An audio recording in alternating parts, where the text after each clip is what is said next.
전라남도는 한국철도공사가 광주와 전남본부를 광주 전남본부로 조직 개편을 단행했다고 밝혔습니다.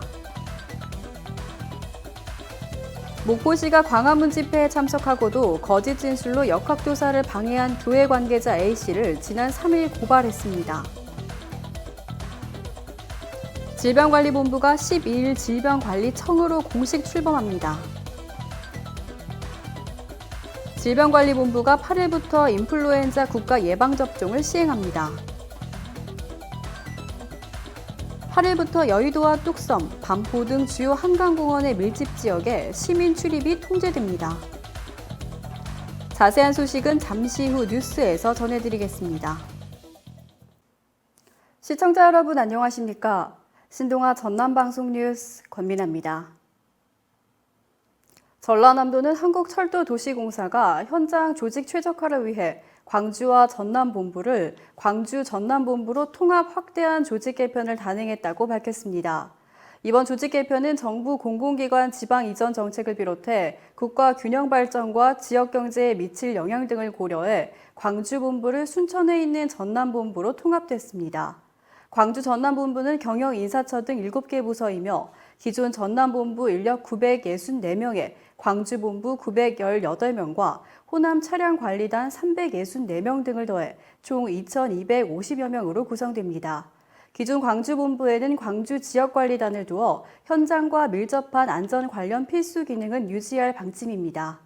전라남도는 그동안 전남본부와 광주본부로 이원화됐던 철도관리가 이번 통합으로 일원화됨에 따라 앞으로 경전성 전철화 등 철도 관련 신규 사업이 조속히 추진될 수 있는 원동력이 확보될 것으로 기대되고 있습니다. 전남도 한 관계자는 이번 통합에 따라 전라남도가 국내 철도 산업을 중추적으로 이끌고 재도약할 수 있는 계기가 마련됐다고 말했습니다. 목포시가 광화문 집회에 참석하고도 거짓 진술로 역학조사를 방해한 교회 관계자 A씨를 지난 3일 고발했습니다.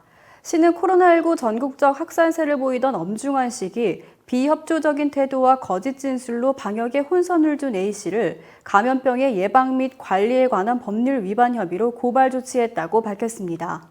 A씨는 광화문 집회를 다녀오고도 시 관계자의 면담을 거부하고 일관되게 집회 참석을 부인했으나 GPS 추적 결과 서울을 방문한 것으로 밝혀졌습니다. 시 관계자는 A씨는 거짓 진술로 수일 동안 버스 탑승자 명단 파악에 방역 역량을 허비하게 하고 목포 시민을 위험과 불안에 노출시키는 결과를 초래했다며 동일한 사례가 발생하지 않도록 단호하게 조치하겠다고 전했습니다. 한편 시는 경찰 협조로 목포시 광화문 집회 참석자 28명의 명단을 파악하고 진단 검사한 결과 전원 음성 판정되었다고 밝혔습니다. 질병관리본부가 오는 12일부터 질병관리청으로 승격하고 정원도 기존 대비 42% 늘어나 1,476명 규모로 커지게 됩니다.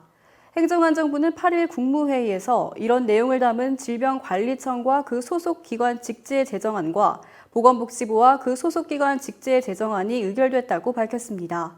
본청에는 감염병 유입과 발생 동향을 24시간 감시하는 종합상황실과 감염병 정보를 분석해 예측하는 위기 대응 분석관을 신설해 위기 상황 감시 기능을 강화했습니다.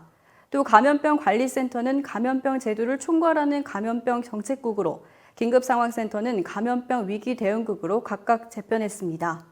진영 행정부 장관은 강화된 감염병 대응 체계가 원활하게 작동해 코로나19 재확산에 따른 위기 상황을 극복해 나가고 국민을 안전하게 보호할 수 있기를 기대한다고 말했습니다.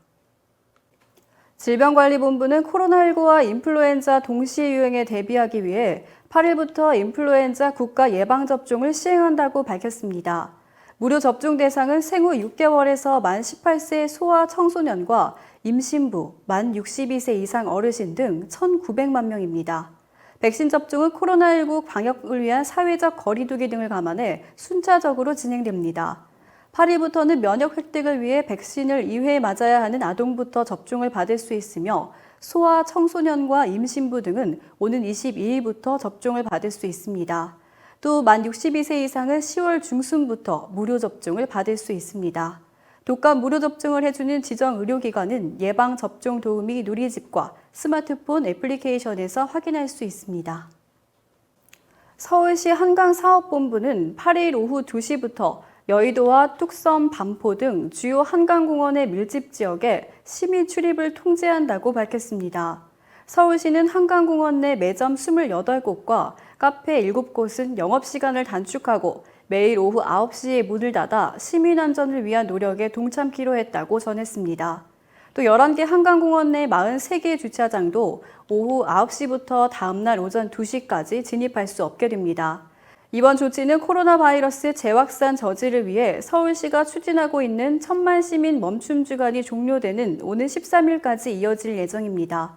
시는 1000만 시민 멈춤 주간 내에 시민들이 한강공원 내 모임을 자제토록 요청했습니다. 특히 주말에는 한강공원이 아닌 각 가정 내에서 가족과 함께 시간을 보내달라고 강조했습니다. 이상으로 뉴스를 마치겠습니다. 시청해주신 여러분 고맙습니다.